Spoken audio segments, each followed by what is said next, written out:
Free will Baptist church के senior pastor और grace home international mission for children के रूहनुमा green town से ताल्लुक़ रखने वाले पास्टर रेवरेंड महबूब दिलशाद, जो कि अरसा 23 साल से खुदा के कलाम की मनाती के साथ साथ मसीही कौम को तलीम के जेवर से आरास्ता करने के लिए संजीदा तौर पर कोशा है। पिछले दिनों उन्होंने अपने चर्च में मसीही कौम के तलीमी मसला को हल करने के लिए एक हंगामी कॉन्फ्रेंस का इनकाद किया। हकीकी वर्स टेलीविज़न ने भी मुनासिब जाना कि उनके अफकार से आपको आगाह किया जाए। जब हकीकी वर्स टेलीविज़न की टीम उनके पास पहुंची तो उन्होंने दिल से हमको वेलकम कहा, अपनी नई चर्च बिल्डिंग का विजिट करवाया, जिसकी ऊपर वाली मंजिल पर वो जल्द ही फ्री हाई स्कूल कायम करने का इरादा रखते हैं। उनके साथ सेर हासिल गुफ्तगू हुई, जिसमें उन्होंने मसीही कौम की तलीमी बदहाली के असबाब और उनके हल पर रोशनी डाली। सारी गुफ्तगू का हवाल आप सबके लिए भी पेशी खिदमत है। मेरी कौम के रहनुमाओं, कुछ तो करम कर दो, मेरे हाथों में कलम दे दो या हाथ कलम कर दो। खुदाम यस्सु में आप सभी की सलामती हो। ये वो सदा है जो ग्रीन टाउन के एरिया से फ्री विल बैप्टिस्ट चर्च और grace home international mission for children के रूहनुमा हमारे साथ खुदा के खादम पास्टर महबूब दिलशाद मौजूद है। उनके एरिया से, उनके चर्च से, उनके इलाका से, उनके विजन से ये आवाज सरबुलंद हुई। सो हमने प्रोग्राम डिसाइड किया कि क्यों ना एक सेटिंग करके इनसे जाना जाए कि ये सदा लगाने पर क्यों मजबूर हुए हैं, ये सदा इनके चर्च से, इनके विजन से क्यों बुलंद हुई है। जी पास्टर साहब, आपकी सलामती हो।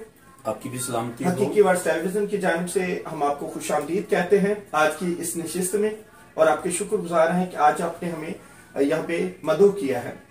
सबसे पहले हम आपसे ये जानना चाहेंगे कि आप इस एरिया में एक बड़ा नाम रखते हैं, पूरे पाकिस्तान में आपकी पहचान है, इंटरनेशनल सतह पर भी आपके काम को सराहा जाता है। अपने काम के बारे में मुख्तसर तौर पर बताएं कि आपने खिदमत का आगाज कब किया, कैसे किया और अभी तक क्या क्या कर चुके हैं। सबसे पहले तो मैं, जितने मुझे देख रहे हैं, मैं मसीह में आप सबकी सलामती चाहता हूँ और शुक्रगुजार हूँ आपका कि आज आपने वक्त निकाला, मुझे नाचीज को ये मौका दिया ताकि मैं अपने अंदर के जज्बात और इस साथ साथ अपनी रोया, अपनी विजन के बारे में अपनी कौम को कुछ बयान कर सकूं। मेरे लिए खुशी की बात है कि खुदा ने मुझे इस खिदमत के लिए चुना। जैसा कि पाक कलाम में लिखा है, मैं शुक्रगुजार हूं अपने उस ताकत बख्शने वाले का जिसने मुझे ईमानदार समझकर अपनी खिदमत के लिए मुकर्रर किया। और मैं समझता हूं कि इसमें मेरी कोई काबिलियत, कोई किसी किस्म का भी कोई जो है वो रद्द अमल नहीं, ये सारा उसका फजल है कि उसने मुझे चुना ताकि मैं खिदमत का काम सर अंजाम दूं। बेसिकली पादी साहब, मैं बाय प्रोफेशन जो है वो एक ऑप्थोप्टिशियन हूं और मैं I was working in UCH hospital. So खुदा ने मौका दिया कि मैं कोरिया में डेविड यांगिचो की कॉन्फ्रेंस पे जाऊं, और ये 1997 का वाकया है। अक्टूबर 1997 में खुदा ने एक ऐसा मौका दिया, एक अपॉर्चुनिटी मिली कि मैं वहां पे चर्च ग्रोथ इंटरनेशनल कॉन्फ्रेंस है उसको अटेंड करूं। So when I was in Korea, so खुदा ने मुझे एक बड़ी खूबसूरत रोया दी, एक विजन दी ताकि मैं पाकिस्तान में वापस आकर मसीही कौम के लिए जो है वो खिदमत करूं, और स्पेशली उन बच्चों पर जो मुस्तहिक हैं, जो डिजर्व करते हैं, जो ऑर्फन हैं, उन पर काम करूं। तो इसके लिए मैंने अच्छी एक जॉब छोड़कर मैं पाकिस्तान वापस आया, और यह गालबन 1998 का वाकया है कि जब मैं पाकिस्तान में सब कुछ छोड़कर वहां से आया और फिर खुदा के फजल से 2 बच्चों से अपनी खिदमत का आगाज किया। तो चर्च खुदा के फजल से जो उस एनजीओ के साथ, ग्रेस होम के साथ मिलकर जो खिदमत का काम कर रहे थे, यानी बच्चों को जो है वो पढ़ाना, बच्चों को फीडिंग या सब कुछ, उसके साथ साथ फिर चर्च जो है ताकि उसके साथ साथ बच्चों को या अपनी कम्युनिटी को मसीही तालीम जो है उसके बारे में भी रोशनाश करवाया जाए। तो खुदा उनका शुक्र है कि सिंस 1998 से खुदा अपने जलाल के लिए करिया गाँव शहर इस्तेमाल कर रहा है। और अभी स्टार्ट में ही जो आपने बड़ा खूबसूरत एक शेर जो मेरा ही लिखा हुआ बोला, मेरी कौम के रहनुमाओ कुछ तो कर्म कर दो, हाथों में कलम दे दो या हाथ कलम कर दो। और सर, असल में आज आपके साथ हमारे जो निशिस्त करने का मतलब है वो ये, देखिए आप एज ए खादिम तो खिदमत करते हैं, पास्टर बिल्डिंग के साथ साथ एजुकेशन के बारे में दर्द रखते हैं। तो बेसिकली तौर पर मैं आज आपसे ये जानना चाहूंगा, हमारी कौम का अलमिया क्या है, क्या प्रॉब्लम्स हैं, क्या हम दूसरों को तो पढ़ाने वाले हैं अगर हम हिस्ट्री पर नजर दौड़ाते हैं तो 70 साल से ज्यादा जो पाकिस्तान की हिस्ट्री है, इसमें पाकिस्तान के तमाम बड़े बड़े नाम हमने पढ़े हैं। वजीर आजम, मुशीर, वजीर, बड़े बड़े उहदों पर पहुंचना, कर्नल, जनरल, जिनमें नवाज शरीफ, बेनजीर, इस तरह के जरदारी, कोई भी नाम दे तो निकलता है जी मसीही इदारों से पढ़े हैं। लेकिन व्हाट इज रीजन, क्या रीजन है कि हमारी अपनी कम्युनिटी जो है वो बिल्कुल बैक पर है। और हम देखते हैं जी पाकिस्तान का लिटरेसी रेट 29 से 30% है, लेकिन अगर क्रिश्चियन कम्युनिटी की बात करें ये पूरे पाकिस्तान में 2% है, लेकिन उस 2% को अगर 100% में देखें तो उसका 2% भी पढ़ा लिखा नहीं है। तो आपकी नजर में ये क्या है? इसमें बड़े खूबसूरत भाई साहब आपने बात की है, और मैं पिछले कई सालों से इस पे काम कर रहा हूँ और अपनी कौम के लिए इसको अपलिफ्ट करने के लिए, क्योंकि मेरे नजदीक और हमारा मोटो भी है कि गरीब के घर का अंधेरा इल्म की रोशनी ही दूर कर सकती है। और मेरे नजदीक कोई भी कौम उतनी देर तक तरक्की नहीं कर सकती जब तक उसके पास एजुकेशन ना हो, तालीम ना हो। एक कौम की हालत ऐसी ही है जैसे कोई फौज हथियारों के बगैर हो, तालीम का मतलब ये। तो मेरे नजदीक तालीम ही सबसे बेहतरीन और खूबसूरत जरिया है जिससे कौमें तरक्की करती हैं।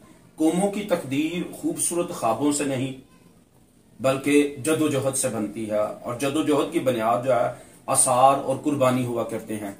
आपने सवाल किया कि जितने भी बड़े बड़े नाम हैं, खा कोई भी वजीर आजम हो, प्रेसिडेंट हो, या बहुत सारे ऐसे नाम हैं, अगर उनकी बैकग्राउंड देखें, उनकी हिस्ट्री देखें, उनसे पूछें कि उन्होंने तालीम कहां से हासिल की, तो यकीनन 100% नहीं तो 99% जो है वो कहेंगे कि हम मिशनरी स्कूल्स में पढ़े हैं, क्रिश्चियन स्कूलों में पढ़े हैं। पार्टीशन के बाद हमारे साथ हर तरह से हमारे साथ नाइंसाफी की गई, हमारे तालीमी अदारे ले लिए गए, फिर उसके साथ साथ जितना भी मसीही कौम को दबाया गया, जितनी भी हुकूमती लेवल पर भी, और कुछ हमारी कौम भी इसी तरह की उसी जो पार्टीशन से पहले जो दूसरी अकवाम के साथ जो सलूक था वो फिर हमारे साथ पार्टीशन के बाद जो वो किया गया, और मसीही कौम को हर सतह पर दबाया गया। और मसीही कौम बस इस चक्कर में रही कि बस पेट पूजा किसी न किसी तरीका से। और आज कोशिश कर रहे हैं कि हमारी जो मसीही कौम है उसके जो मेंटली लेवल है या उसके अंदर की सोच है उसको तब्दील किया जाए। और इसी तरह के बहुत सारे पिछले दिनों में आपने देखा कि हमने एक अवेयरनेस प्रोग्राम किया, क्योंकि हमारा नजदीक जब तक हम अपनी कौम की सोच नहीं बदलेंगे तब तक हम जो है वो बच्चे जो है वो हमारे पेरेंट्स जो है, हमारी कौम के लोग जो है वो अपने बच्चों को पढ़ने के लिए नहीं भेजेंगे। अब हमारे जो कौम की सोच क्या है, वो बजाय कि वो बच्चे को स्कूल में भेजें, वो भेजते हैं उसको किसी जगह पर कि वो काम करके शाम को वो हमारे लिए कुछ कमा के लाएगा। तो इस तरह की सोच जो है हमारी कौम में पाई जाती है। और बड़ी खूबसूरत बात आपने की कि अगर हम तालीम की बात करते हैं और अपनी कौम की बात करते हैं तो सर शर्म से झुक जाता है कि बड़े बड़े नाम तो हमारी कौम से है, मतलब उन्होंने हमारी मिशनरी स्कूल्स में पढ़े हैं, लेकिन अपना अलमिया यह है कि हम वो जो सिर्फ अपना नाम लिख सकते हैं, वो पढ़े लिखे जो उनमें तो तकरीबन 2% जो है 2% जो हम अपनी कौम में पढ़े लिखे लोग हैं। कोशिश कर रहे हैं, और इसी कोशिश में एक बड़ा खूबसूरत बात मैं आपसे कहना चाहूंगा कि उम्मीद यही है, जिस तरह की आप कोशिश कर रहे हैं, जिस तरह से मैं कोशिश कर रहा हूं, जैसे आप अपनी कौम के लिए दर्द रखते हैं, तो मैं उम्मीद करता हूं कि नई सुबह होगी, नया आफताब निकलेगा, नई सुबह होगी, नया आफताब निकलेगा, फिर कोई नया इनकलाब निकलेगा। मैं हर शाख को लहू में डुबो के बोता हूं, मेरे चमन से कोई तो गुलाब निकलेगा। तो यकीनन जिस तरह से हम कौम कोशिश कर रहे हैं उसका कुछ ना कुछ रिजल्ट जो है वो भी सामने आ रहा है। जैसे अभी आप कोयटा की बात कर रहे थे, हमारी एक वो बहन है, बेटी है, और बहुत सारे ऐसे सियालकोट से आप जिक्र कर रहे थे, आप और एक जिक्र कर रहे थे जो जिशान लब्बा का। तो जब कोशिश करेंगे तो यकीनन उसका रिजल्ट जो है वो सामने आएगा। हमें और काम करने की और मेहनत करने की जरूरत है। और मेरा मानना यह है, और मैं आपकी टेलीविजन की जो है इससे फायदा उठाते हुए मैं चाहूंगा कि जितने भी हमारे खादमीन हैं उनको भी चर्च से बाहर आना चाहिए। अगर हम यीशु मसीह की बात करते हैं जो हमारा मालिक है, खालिक है, राज़िक है, जिसे हम अपना आका, मालिक, खालिक मानते हैं, और मसीही उसी के नाम से हम मसीही कहलाते हैं, उसने भी हैकल से बाहर निकल के, चर्च से बाहर निकल के बहुत सारी खिदमत की। और अगर हम बात करते हैं कि उसने बहुत सारे लोगों को खाना खिलाया तो वो बियाबान था, यानी चर्च से बाहर निकल के उन्होंने बहुत ज्यादा जो है वो सोशल काम किया। अच्छा, हकीकी वारिस टेलीविजन की तरफ से मैं आपसे जानना चाहूंगा, देखिए ओवरऑल क्योंकि एजुकेशन जो है आज का इन्वेस्टमेंट की गेम है। एजुकेशन हासिल करना, अगर प्रेप नर्सरी की क्लासेस की फीसें देखें 1000, 2000, 3000, इससे भी ऊपर होंगी अच्छे स्कूल्स की। और इसके साथ साथ अगर मैट्रिक कैफे या इसके बाद वो ऐसी कई डिग्री जिनको मसीह जानते भी नहीं है कि क्या की ये डिग्री क्या बुलाए हैं, उनके ऊपर लाखों रुपए इन्वेस्ट होता है। लेकिन जब हम मसीह कौम के हालात पर नजर करते हैं तो अर्बन एरियाज में मसीह जो है ज्यादातर खाकरूब है, सेंट्री वर्कर्स है, ये छोटे मोटे काम करते हैं, उनकी इनकम बहुत लो है। अगर देहाती एरियाज या अर्बन एरियाज के कब्र में देखें, भट्टा मजदूर है, खेतों में काम करते हैं, मजदूरों छोटे छोटे काम, उनकी इनकम है नहीं। तो इसके मुकाबले अब वो क्या करें कि अपने एजुकेशन लेवल को बेहतर कर सके, कैसे कर सकते हैं वो? मैं फिर दोबारा जो है वो इस बात पर आऊंगा कि पहली बात यह है कि हमारे जो जितने भी खादमीन हैं, पास्टर्स हैं, लीडर्स हैं, उनको बाहर निकलकर अपनी कौम को एजुकेट करना है, अवेयरनेस देनी है, सोच उनकी बदलनी है। हम कर रहे हैं कि हमारा यहाँ पे जितना भी इस वक्त हमारे तकरीबन होम स्कूल 11 होम स्कूल्स हैं जो मुख्तलिफ जगह पर हैं, और जितने भी होम स्कूल्स हैं हमारे, हम फ्री एजुकेशन मटेरियल जो है वो प्रोवाइड कर रहे हैं। और यहाँ पर भी अभी आपने थोड़ी देर पहले आपने विजिट किया चर्च का, जो अभी अंडर कंस्ट्रक्शन है, वो काम कर रहे हैं। हमारा जो है वो ऊपर स्कूल बनाने का प्रोग्राम है और हम फ्री एजुकेशन जो है वो प्रोवाइड कर रहे हैं। तो इस तरह के बहुत सारे दूसरे खादमीन जो है उनको भी चर्च से हटकर जो है जरूरत इस बात की है कि ऐसे स्कूल्स, आपने बताया कि बहुत ज्यादा फीसें हैं, तो ऐसे स्कूल का इंतजाम करना चाहिए अपनी कौम के लिए, मसीही बच्चों के लिए, जहां पर वो मुफ्त जो है वो तालीम हासिल कर सकें। और उसके बाद जब वो मैट्रिक कर लेते हैं या कॉलेजेस में जाते हैं तो उसके बाद भी बहुत सारी ऐसी, जिन्हें मुझे पता नहीं, आपको बहुत ज्यादा इल्म होगा कि हुकूमती लेवल पर बहुत सारे ऐसे हमारे जो लीडर्स हैं उनके पास फंड्स हैं ताकि हम उनको स्कॉलरशिप जो है वो करके अपनी उनको हाई एजुकेशन जो है वो, हायर एजुकेशन जो है वो दे सकें। लेकिन पहले बेसिक जो है प्राइमरी लेवल पे, मिडिल लेवल पे, हाई लेवल पे चर्चेस को जो है वो फ्री एजुकेशन जो है वो देनी चाहिए अपनी कौम के बच्चों को, और इस तरह के मौके फ्राहम करने चाहिए। सबसे पहले तो अवेयरनेस की जरूरत है, ज्यादा से ज्यादा अवेयरनेस दी जाए अपनी जो जितने भी हमारे लोग हैं कि आप अपने बच्चों को स्कूल में भेजें और फ्री एजुकेशन जो है वो उनको मिल रही है। तो जब आप उनको अवेयर करेंगे, अवेयरनेस मिलेगी तो फिर यो इस तरफ आएंगे। पर सब ये करिए कि क्या रुपए पैसे के इनकम कम है तो क्या इसमें ये मदद हो सकती है कि हम अपने कल्चरल वैल्यूज को थोड़ा सा चेंज करें, कि जैसे हमारे यहाँ शादी ब्याह पर देखा देखी बहुत ज्यादा अखराजात किए जाते हैं, इसके साथ फोतियों पर बहुत सी कल्चर साथ जुड़ी हुई हैं।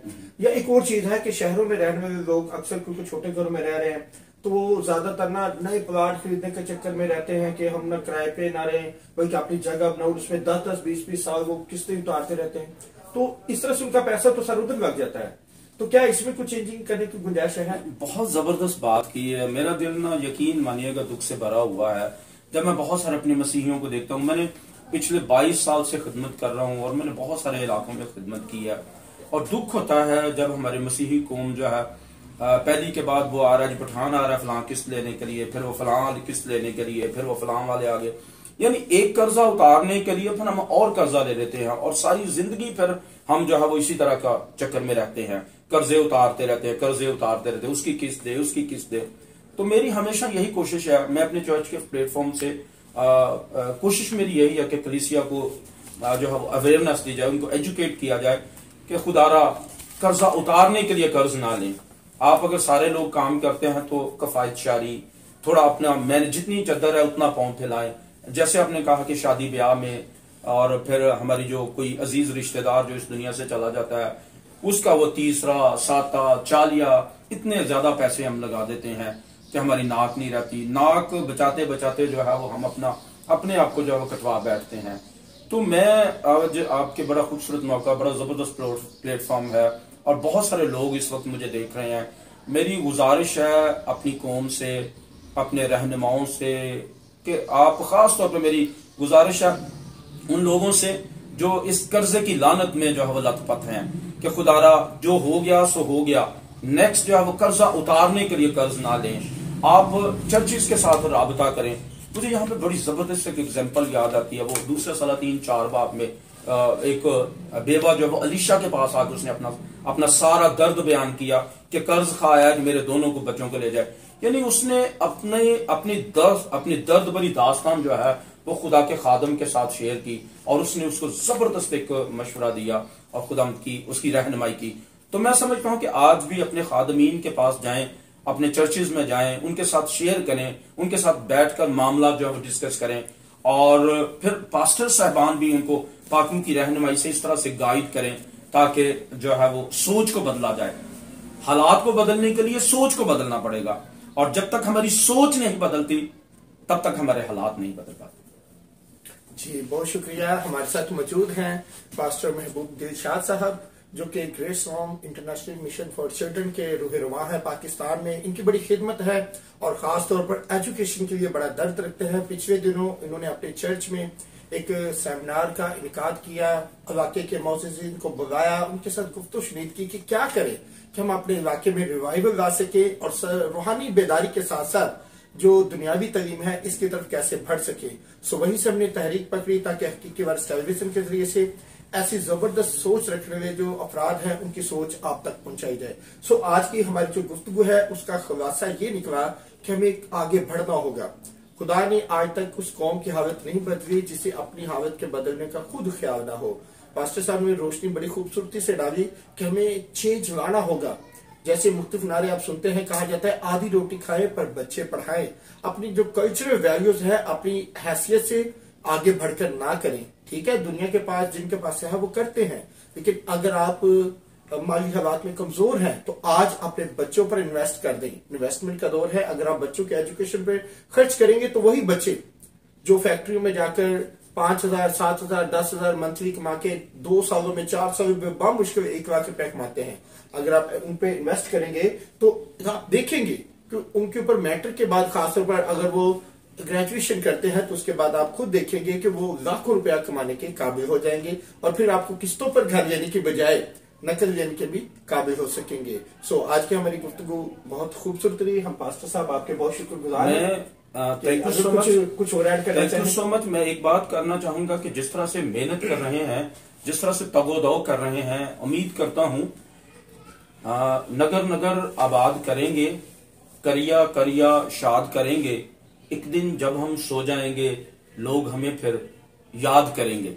इसी के साथ मैं शुक्रगुजार हूं हकीकी वारस टेलीविजन का और पादी साहब का कि आपने बड़ा कीमती वक्त निकाला, आप आए ताकि हम मिल बैठकर अपनी कौम के लिए जो दर्द रखते हैं उसको दूसरों तक जो है वो उसका आपका शुक्रिया। मैं सिर्फ ये जानना चाहूंगा कि आप एजुकेशन के हवाले से जाने जाते रहे हैं, आपने बड़ा अच्छा रेंट पे जगह ले लेके स्कूल चलाया है और अभी भी, लेकिन वो चर्च जो आपने मुझे दिखाया जिसका मैंने विजिट किया बड़ा शानदार है।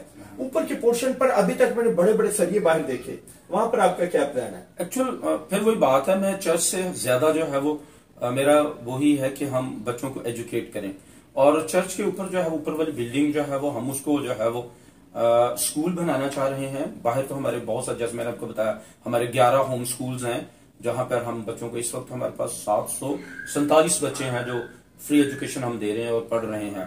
लेकिन यहाँ पर हमारा जो मेन ग्रेस होम स्कूल था वो अभी, क्योंकि वो पहले हमारी बिल्डिंग रेंटेड थी और अभी हमने अपनी खुदा के फजल से खरीदी और उस पर वो काम जारी है ताकि ऊपर हम बेहतरीन किस्म का स्कूल जो है वो बना सकें और जहां पर हम अपने बच्चों को मुफ्त तालीम और मुफ्त जो है वो किताबें और हर चीज जो है वो फ्री में प्रोवाइड करें। प्राइमरी तक या आगे भी? हाई स्कूल तक, फिलहाल हाई स्कूल तक। जी नाज़रीन, एक और व्यू हमारे पास आया कि क्या ही खूबसूरत होकर हमारे खादमीन जहां नित नए चर्चेस बन रहे हैं, अच्छी बात है, लेकिन उन चर्चेस के साथ साथ अगर हम स्कूल भी प्लान करें तो यकीनन कोई वजह नहीं कि पास्टर साहब ने जैसे कहा कि गरीब के घर का जो अंधेरा है वो एजुकेशन ही दूर कर सकती है। सो इस नजरिए के साथ आपसे इजाजत चाहता हूँ। पास्टर काशिफ सुबह को इजाजत दीजिएगा। देखते रहिएगा हकीकी वर्स टेलीविजन, पाकिस्तानी मसीहियों का अपना चैनल।